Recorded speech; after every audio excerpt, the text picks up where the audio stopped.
Voy a responder por orden en términos de preguntas, ¿no? Agradezco mucho sus comentarios y qué bueno que haya habido compañeros que leyeron los textos porque era como ampliar la línea de investigación que me interesa seguir profundizando y que tiene varias facetas. Entonces, en relación a si el seminario cuenta o no con una plataforma, lo intentamos, pero ha habido dos factores. Una, que no logramos concretar el hecho de que hubiera alguien de nosotros que tuviera la posibilidad y la capacidad y el conocimiento de hacer esta plataforma, ¿no? Administrar. Entonces se comentó varias veces la urgencia y no hemos podido consolidar la solución. Ya estoy viendo una fórmula, entonces esperemos concretarlo porque sí es urgente. Otro aspecto es que la pregunta de qué manera están resistiendo. Yo quisiera que viéramos el proceso para dar respuesta a esto con una visión muy hacia atrás, ¿no? Porque, como bien señala Fernando, no es de ahorita, que hay unos sectores que a través de detentar el poder de los medios de producción y de distribución se apropien de todo lo que puedan apropiarse, sino también estamos hablando de un proceso en donde todo se convierte en mercancía, ¿no? Y este proceso se ha naturalizado a tal grado que cuando en una discusión hace poco en el encuentro de mariachis, que yo como soy muy terca llevé mi rollo y me eché ahí mi participación en esta observación crítica, se ofendió mucho conmigo un compañero que es mariachi, y excelente mariachi, y está capacitando a otros compañeros allá. Y afirmó como con mucho enfado de que de cuándo acá los antropólogos nos sacamos que los mariachis no cobraban por su actuación. Y entonces que era el colmo que ahora se les pidiera que no cobren por su actuación, ¿no? Y entonces de pronto me di cuenta que la lectura de este compañero era bajo no reflexionar en dónde está el problema, ¿no? Entonces, en primer lugar, se naturaliza un sistema económico que es el capitalismo, en donde todo se da bajo la lógica de la mercancía, ¿no? Del capital. Y se cree que desde siempre, desde el origen de los tiempos, el hacer música era para ser vendida, ¿no? Y estos mariachis, que a mí me consta que él conoce a los mariachis tradicionales y ha convivido, no era cualquier persona la que me decía muy airada esto, él mismo sabe que en muchas comunidades los mariachis que tocan para velorios de angelitos no cobran, ¿no? A veces sí cobran por el servicio, pero no siempre se cobra y no siempre se ha cobrado, ¿no?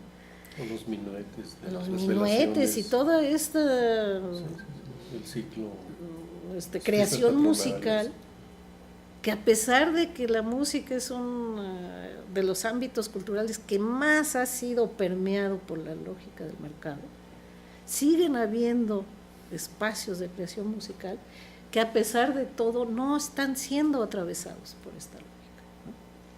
Bueno, esto ya ni los propios músicos que lo hacen lo reconocen, que hay ese otro espacio del por qué y el para qué de la música, ¿no? Entonces, como hay un proceso de mucho tiempo en donde cada vez más se introduce esta lógica del valor de cambio, por tu práctica cultural, esta situación de relación desigual, ¿no?, se va también acotando y acortando, ¿no? Los espacios de resistencia a este embate, yo los veo cada vez más limitados, porque al mismo tiempo estas poblaciones que eran autosuficientes en términos de comer y de sobrevivencia, están dejando de serlos.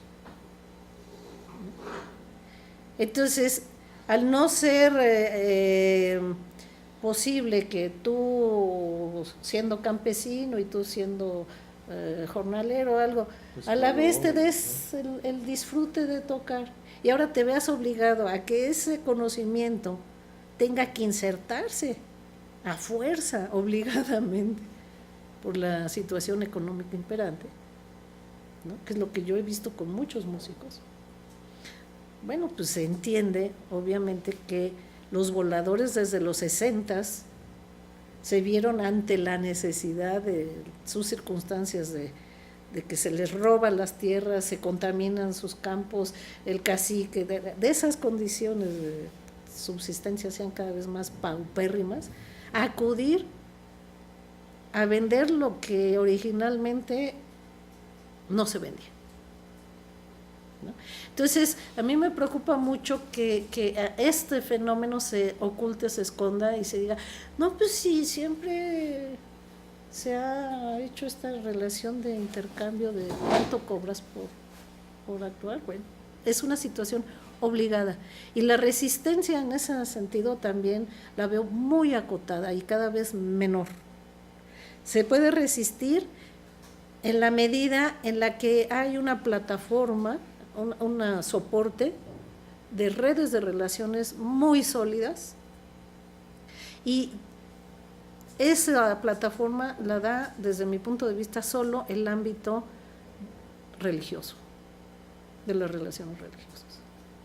Entonces, la peregrinación a los santuarios, los intercambios de bienes rituales, de todo ese mundo de la producción simbólica que escapa a la lógica del mercado, es un ámbito que hasta el momento estaba como no permeado, ahora ya lo está haciendo. Yo vi esto con mucha claridad cuando en Cholula, que ustedes saben que el gobernador, que es otro tipo francamente, pues es un comerciante también, es una gente que solo ve por sus propios intereses, quiere hacer un gran parque temático también en el área de la pirámide en Cholula, que es la pirámide más grande de América Latina, ¿no? Y el señor quiere ahí poner su Disneylandia también, un terreno de zona arqueológica, ¿no? Bueno, todo el mundo estamos protestando, quien ojalá tenga la capacidad de defender ese espacio que es sagrado, va a ser la comunidad, de todas las comunidades religiosas, que para ellos la iglesia, más que la pirámide, es sagrada. Y son los que van a defender ese espacio. No por una conciencia histórica de memoria del patrimonio arqueológico, sino por una evidente invasión a un espacio ritual, ¿no? Porque ahora resulta que para llegar a ese santuario tienen que pagar, y entonces les van a dar ahí un grado de excepción que para que pasen por la puerta del no sé cuál, o sea, una cosa verdaderamente inaudita, ¿no? Entonces, ¿en qué medida puede resistir un pueblo que está atacado desde todos los puntos de vista, y sobre todo el económico, a un legado cultural? Cada vez es menos. la posibilidad de la resistencia, ¿no? Por desgracia. En ese sentido, la capacidad de agencia para el desarrollo de mecanismos alternos es una pregunta muy interesante, pero es una pregunta en donde ya asume y da por hecho que se tiene que vender tu cultura para sobrevivir, ¿no? Y es un dilema en el cual se encuentran ahorita la gran mayoría de los pueblos, ¿no? Y por eso yo digo, se están construyendo marcas identitarias. Ahora tu identidad es también objeto de venta, ¿no? Y cuando vemos las identidades en venta, estamos hablando de un grado extremo de contaminación del proceso cultural, extremo, y estamos hablando extremo en la medida en que la espectacularización de la vida social está siendo el eje del mercado del entretenimiento. Se espectaculariza el conflicto esposa-esposo, se espectaculariza la invasión a través del bombardeo de una nación, se espectaculariza cómo se destaza un cuerpo. Se está espectacularizando absolutamente todo, no hay resquicio que escape a la vida y a la proyección del espectáculo. Díganme uno que no escape de este proceso avasallante de la espectacularización. Absolutamente todo, la muerte, la vida, el amor, la infamia, la atrocidad, todo se vuelve espectáculo, ¿no? Entonces, capacidad de agenda para un desarrollo de un mecanismo alternativo, esto supone dar por hecho que estás obligado a vender tu identidad. Yo cuando estaba, por ejemplo, me invitaron a una reflexión en Colombia sobre el carnaval que se lleva a cabo en Barranquilla. Estaba en un momento muy interesante porque el carnaval de Barranquilla, que es un carnaval muy, muy rico en términos de presencia popular, hay un patronato que nos invitó a varios investigadores de diversas naciones para ver cómo le hacían, y si era pertinente o no, transformarlo en algo que fuera competitivo al Carnaval de Río.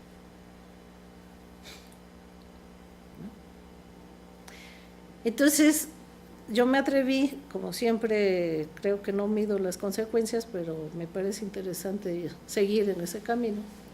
Me atreví, a pesar de que había sido invitada por el patronato, plantear de que me parecía inconcebible que la única fiesta que ponía en escena un algo contestatario contra el orden establecido, la capacidad, la razón de ser del carnaval es esa, y además la inversión y la crítica social, ¿no?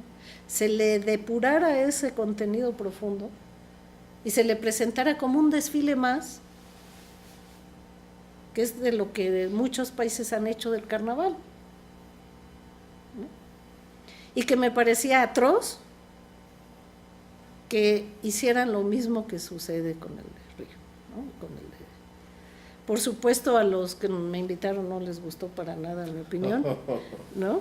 Y siguieron averiguando cómo lograr esta empresa, ¿no? Lo que me llamó mucho la atención es que en el auditorio había muchos de los participantes de este carnaval que eran gentes que eran de las cofradías y de las camadas y esto. Y antes, por estar platicando con varios de ellos y eso, me decían que les cobraban carísimo ya para poder ver el carnaval que alguna vez había sido de ellos. Entonces, tú entrabas disfrazado y te costaba un montón el traje y en tu club y en tu asociación, y desfilabas, sí, pero tu esposa, tu madre y tu hija, si te quiere ver, tiene que pagar una buena lana. ¿no? Entonces, cuando pasan esas atrocidades, porque son atrocidades, y se incauta el espacio público, y se transfigura el sentido original del hecho, estamos hablando de un atropello y de un etnocidio y de cosas verdaderamente graves, ¿no? Entonces, para terminar con esta idea, cuando tú me dices comunidad, ¿no? ¿Quién es la comunidad? Ese es el problema. O sea, ¿quién es la comunidad? Se habla de comunidades, pero como no se define el sujeto social, pues puede ser desde 5 gentes hasta el pueblo completo. Es una indefinición del sujeto, ¿no? Y estoy totalmente cada vez más segura que el enemigo principal para el desarrollo del capitalismo es las relaciones comunitarias. Son las relaciones comunitarias.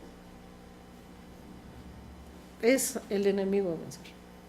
Y hay muchos mecanismos para hacerlo, y lo están haciendo, ¿no? Entonces, ¿qué está sucediendo con el proceso de intento de patrimonializar la ceremonia de Pascolas y Venado? Y ahí es lo que me parece gravísimo, gravísimo. Si hay una ceremonia ritual fundamental para el encuentro de los pueblos yaquis, mayos, guarijíos yaquis, es la ceremonia de Pascola y Venado, que no le llaman así además, ¿eh? Esto ya es un nombre dado por quien patrimonializa, ¿no? Por quien quiere, ¿no? Y entonces, cuando se encuentran a través del ceremonial, es el momento de la construcción de la comunalidad de los pueblos. Pues eso hay que destruirlo mediante la patrimonialización. ¿Sí? Y me parece un atentado hacia el corazón, al corazón de los núcleos de construcción y de reconstrucción y de reforzamiento de la identidad de estos pueblos. Un atentado, y planteado con toda la conciencia de que ese es el objetivo. Porque al mismo tiempo, por supuesto, se les contaminan sus tierras, se les quita su agua, se les mete al narcotráfico. O sea, estamos viviendo un etnocidio feroz, de parte del cual son estos mecanismos de intentos de patrimonialización. Sabemos que hay grupos de mayos, sobre todo mayos más que los yaquis, porque los yaquis no presentan su ceremonial en espectáculos y festivales, más que algunos promovidos por culturas populares, pero más los mayos. Bueno, sí, décadas atrás, ya años atrás, estaban presentando partes de su ceremonial en escenarios y en festivales, pero con plena conciencia de qué presentaban y qué no presentaban, y de plena conciencia de un control absoluto de, oh, ¿quieres verme? ¿Quieres? Te muestro este pedacito y no más. Ahora, si se logra esta patrimonialización, va a ser obviamente un mecanismo en donde no van a poder detener. Si tú vas ahorita a los pueblos yaquis a la ceremonia, en algunos incluso ni te dejan entrar, pero a los que sí te dejan entrar te prohíben usar cámaras y tienen todo el derecho de hacerlo. Y si te ven con una cámara, o te la rompen o te meten a la cárcel. O sea, ahorita estamos hablando de un control. Eso se va a venir abajo con la patrimonialización. Entonces, creo que el problema no es menor. Creo que tenemos que reflexionar nosotros como investigadores de la música, de la danza, ¿qué sucede cuando una expresión cultural se ve obligada? No es un proceso natural, se ve obligada a transformarse en mercancía. Y cuando tú dices este proceso, los gobernadores y eso, ya se venía dando, sí, claro, ya se venía dando. Pero la patrimonialización refuerza el proceso. La patrimonialización fortalece el proceso, legitima y abre una nueva ventanita que no se tenía antes, que es el mercado global. Antes era a nivel de manejo nacional y ta.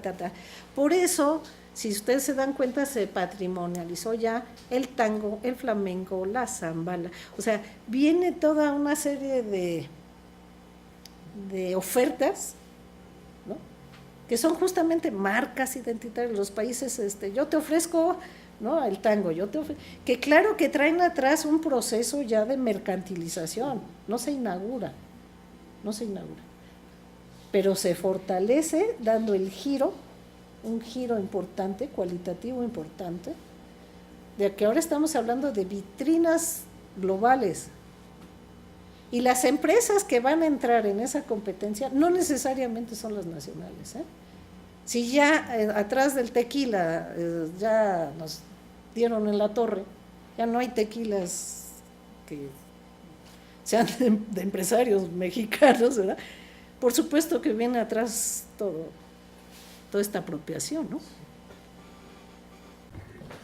En ese sentido, ahorita comentábamos que se separa el sujeto del objeto, ¿no? Y toda esta política de patrimonialización se enfoca en salvaguardar el objeto y no en apoyar al sujeto. Salvaguardar, ¿eh? Ajá. Porque tampoco se guarda el objeto. Sí, digamos, se en le el discurso, transfigura para venderlo, tampoco. Exacto, tampoco realmente se está salvaguardando, ¿no? Pero ¿qué pasa en un plano internacional? O sea, digamos, esta práctica que se patrimonializa cuando se expresa en otro territorio, en otro país, ¿también es parte de eso? ¿O cómo se maneja? Esa es mi duda. ¿Cómo se toma en cuenta cómo se maneja cuando es fuera del país? Por ejemplo, los mariachis que están en Japón. O sea, si lo que se patrimonializa es la práctica y no el individuo, no importa si son japoneses o son mariachis, están tocando música de mariachi. ¿Esa música de mariachi en Japón también está dentro de esa? Sí, surgen mariachis por todos lados, como lo hay colombiachis, o sea, hay mariachis en muchos lados, ¿no? Y esa música también está patrimonializada. Pero quien tendría en ese campo mayor ventaja de ofertarlo como país de origen es México, ¿no? Pero no exclusivamente México. No exclusivamente México. Ok, gracias. Sí, bueno, es que se me hizo bastante interesante la pregunta de qué tipo de agencia contestataria o que reformule esta reflexión desde la comunidad. Se me hace bastante complejo, muy complejo, porque lo voy a dar a manera de anécdotas, ¿no?, y de ejemplos. Por ejemplo, la primera vez que llegan a Cumbre Tajín voladores de Papantla, bueno, la danza del volador, de un pueblo llamado Sosocolco, con una variante, no recuerdo si de 6 u 8 voladores, que bueno, las crónicas nos dicen que había variantes, creo que hasta de 16 voladores, ¿no?, las crónicas españolas. Y aparte de que son como 8 o 6 voladores, vienen volando mujeres, y con un vestuario mejor que el de los voladores del Tajín. Eso causó gran revuelo dentro de la prensa, causó gran revuelo dentro de los mismos grupos de voladores. Los quichés me decían, no, es que nosotros no dejamos ni que la mujer se acerque al momento en que estamos velando el árbol para sembrarlo y volar. Y aquí vienen ya volando las mexicanas, ¿no? Yo me preguntaba, bueno, ¿cuál sería la reflexión interna de la comunidad en ese momento para que volaran? De hecho, no era gente mayor, eran niñas menores de 18 años, yo creo, ¿no?, las que venían volando. Sin embargo, como espectáculo, se veía muy vistoso. Y uno ahí dice, bueno, ¿qué hacer? O sea, se les dice que sí, se les dice que no, pues fue su propuesta. Ahora, por otro lado, en ese momento, no sé ahora, Cumbre Tajín pagaba muy bien a cada trabajador, inclusive tenían seguro de vida y seguro de gastos, y los artistas indígenas comían al lado de Café Tacuba, de Milton Nascimento, o sea, se les daba trato de artistas, pues. Entonces, no había, digamos, cierta discriminación. Claro, posiblemente no se le pagaba lo mismo que a Café Tacuba, ¿no? Pero se les compraba el vestuario, se les compraba todo lo que ellos pedían, se les daba. Y se les exigía que fuera un evento pues bien pensado, inclusive para el público. Llegó Arturo Gómez con la gente de Chicontepec y se le explicó ahí que pues tenían que hacer el ritual del cerro en 40 minutos. La gente dijo sí, o sea, lo hacemos es un ritual que dura días. Pues lo hacemos en 40 minutos, en 40 minutos cantamos, bailamos, regamos de sangre los dioses de papel y se adaptaron muy bien, pero aparte iban contentos porque ese día amaneció lloviendo. Entonces el dios de ellos decían es que nuestros dioses de la lluvia nos siguieron hasta el Tajín, ¿no? Somos bien chingones, ¿no? Nos vienen siguiendo. ¿Qué hacer con todo esto, no? Me pensaba en el caso de la declaratoria de Bernal, donde la misma comunidad dice, bueno, pues no vamos a admitir que la gente venga a ver nuestras capillas oratorio que usamos, pero tenemos una sin usar.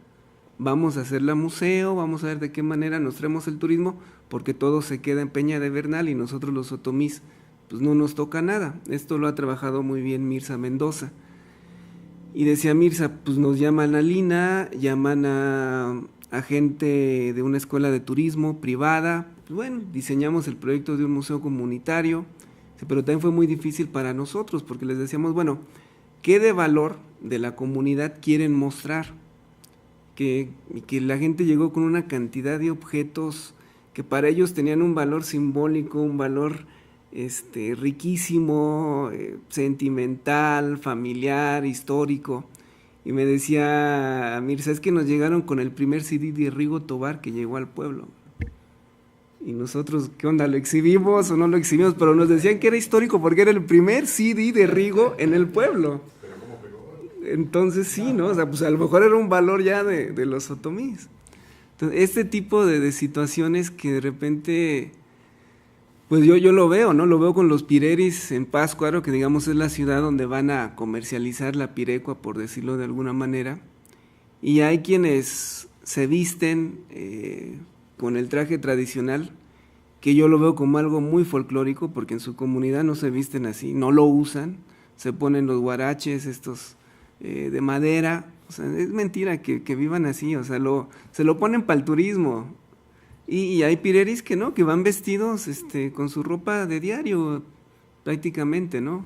Uno no los distinguiría como pireris si no es porque llevan una guitarra, y están de restaurante en restaurante, cantando y tocando y pidiendo dinero.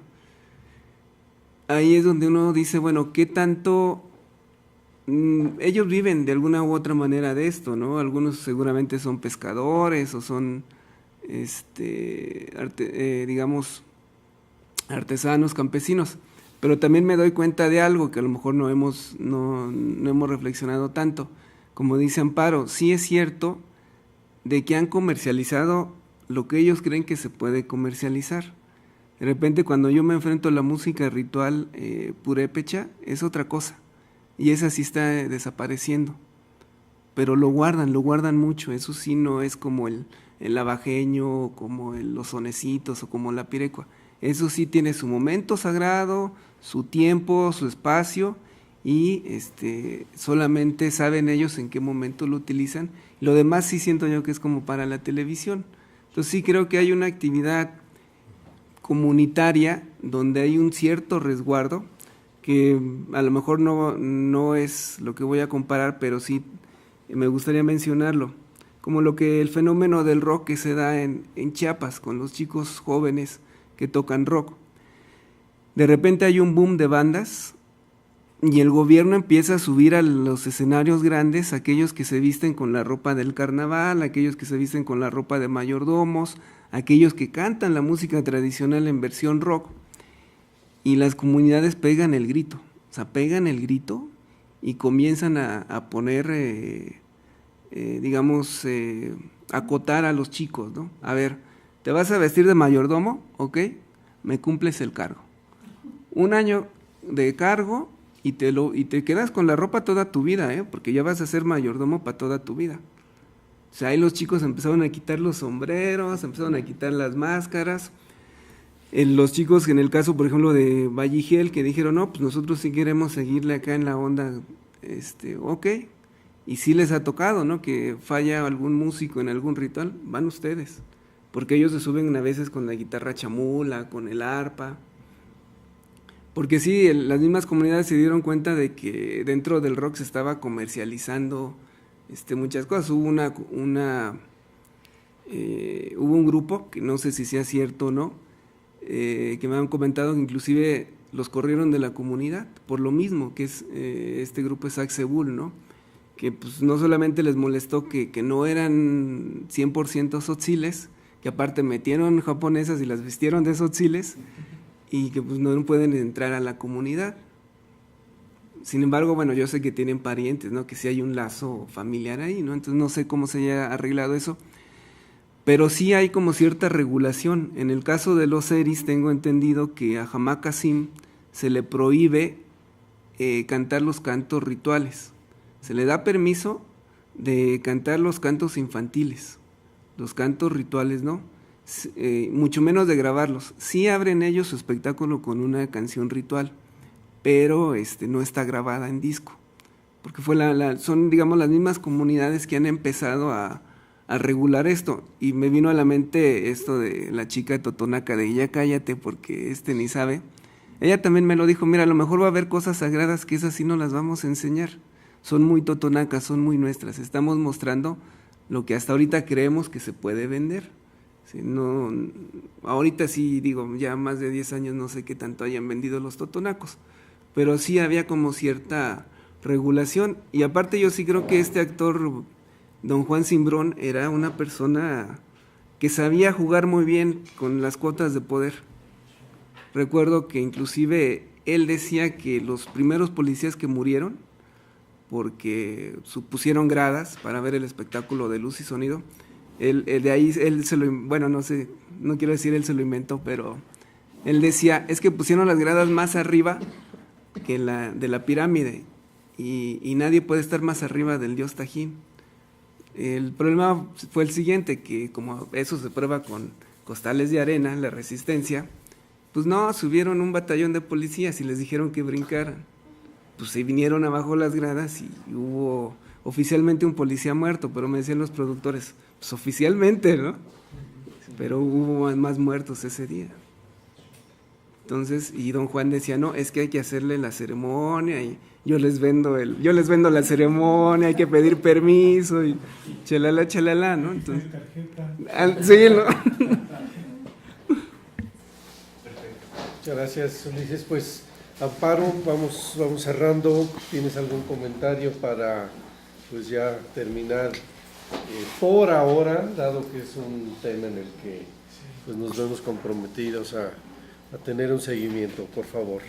Sí, pues yo sí retomo con mucho gusto esta propuesta de trabajar conjuntamente. Yo voy a intentar, porque la verdad me interesa mucho este espacio, este seminario, de que logremos establecer como canales de trabajo conjunto, además de asistir ustedes allá y yo para acá y los compañeros y eso. Yo creo que tenemos que ir haciendo como líneas conjuntas de investigación que fortalezcan finalmente a mí siempre me ha preocupado que la investigación beneficie a aquellas personas que investigamos.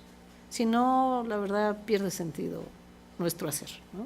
Yo creo que investigar para sacar un libro y obtener un grado es muy deshonesto cuando no tenemos la menor capacidad de devolver lo que las comunidades nos están dando, ¿no? Y es una obligación. Y en ese sentido creo que debemos de ver qué podemos hacer conjuntamente. Por otro lado, quiero compartirles que en esa línea acabamos de terminar un video con Raquel Palacios Vega, que es integrante del grupo de Los Vega y de la Caña Dulce y Caña, porque les cuento muy rapidito, le propuse a Raquel que hiciéramos una reflexión sobre su hacer, en relación a una autorreflexión de dónde viene su sonido, ¿no? Que le permitiera reconocerse a sí misma de otra manera, de la que hasta el momento se autorreconoce, que es muy Raquel es una mujer muy consciente de quién es y qué hace y por qué lo hace. Sin embargo, ella con la familia Vega, dada su excelencia musical, están entrando justamente a un momento en donde pueden ser arrasados por la lógica de una industria del disco, en donde si no hay mucha conciencia de quiénes son y qué quieren y hacia dónde van, sí pueden verse envueltos por una lógica del mercado, que insisto, espectaculariza todo, ¿no? Y entonces fue un proceso que creo muy interesante y que me encantará en algún momento poder presentar en el seminario, en donde la idea es que no la producción de un video para que circule y todo el mundo aplauda, no.